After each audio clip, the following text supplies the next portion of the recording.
মুসা আলাইহিস সালাম তো একটু বললাম না ফিজিক্যালি খুব স্ট্রং ছিলেন, থাকে না বডি বিল্ডার, সামনে গিয়ে কথা বলে সরো পানি দিতে দাও, তখন মানুষ একটু মূল্যায়ন করে না। তো মুসা আলাইহিস সালাম এভাবে পানি নিয়ে দিলেন এবং বাছুরদেরকে পানি পান করালেন, করিয়ে গাছের নিচে এসে বসে আছেন। বসে বসে তিনি দোয়া করছেন, এই যে দোয়াটা তিনি দোয়া করছেন, রব্বি, একটা নেক কাজ করলেন, নেক কাজ করলেন না, মানুষের উপকার করলেন, নেক কাজ করে এসে গাছের নিচে বসে দোয়া করছেন, আল্লাহ এখানে তো আমার খাবার পানি বাসস্থান কিছুই নাই, আমি কি করব।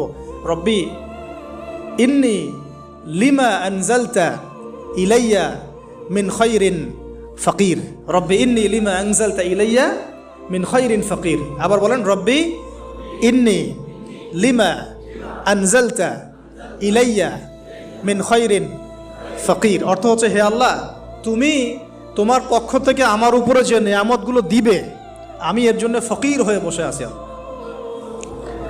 অর্থ বুঝে পড়বেন ভাই, নামাজ রোজা